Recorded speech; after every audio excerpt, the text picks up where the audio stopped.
The military is investigating an attack by an Afghan army soldier and his Australian comrades, seriously injuring 3 of them. A manhunt's now underway for the rogue soldier who fled the scene. He's wanted alive, so he can be questioned about why he opened fire on his mentors. A similar incident killed 3 diggers last week, creating further mistrust among the soldiers on the front line. Political correspondent Tom Ingleton reports.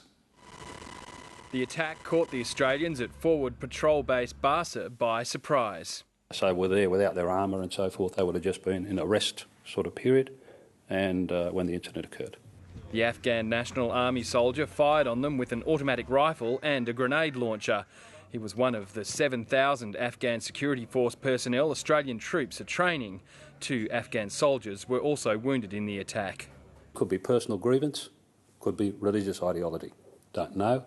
No indication. Such attacks are more common in parts of Afghanistan guarded by other international forces, especially on American troops. Is this a tactic? There's no clear indication that that's playing out in our area at the present time. The wounded Australians were twice medevaced to field hospitals and are in a serious condition. Their attacker fled. He was pursued by Afghan National Army members.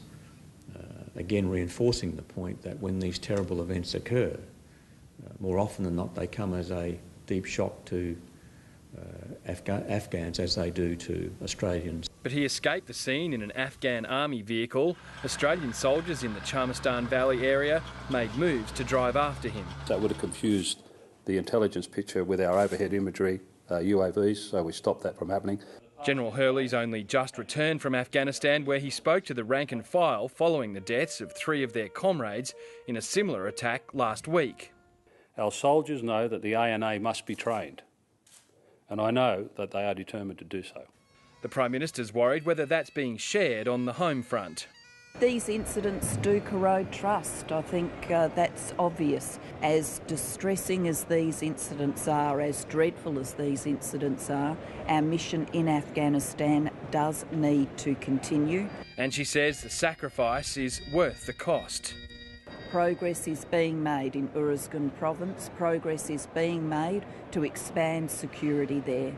Training the Afghan National Army and the Afghan National Police is pivotal to our mission.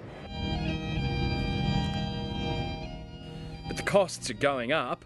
Around 1/3 of those killed in action in Afghanistan died this year. 1/4 of the wounded, including today's 3, also this year. That for a war that's now past the decade mark in length. We all will hope and pray it will not be long. But the reality is it could be protracted. But to bring the evildoers to justice so that our children might live in freedom. This is a rerun of the pattern of events leading to Australia going all the way with LBJ into Vietnam. Osama bin Laden is dead, a corrupt but democratic government's replaced the Taliban, and Bob Brown's the only leader of the time not yet retired from politics, and he still wants the troops out. Name a date. Give the Australian people, and in particular our courageous Defence Force personnel, at least a date to work for. Next week, President Obama arrives in Australia for a brief visit. He'll come here to the War Memorial in Canberra as well as Darwin for joint military exercises. It's a powerful symbol of political and military unity at a time when questions about Afghanistan are growing louder. Tom Ingleton, Lateline.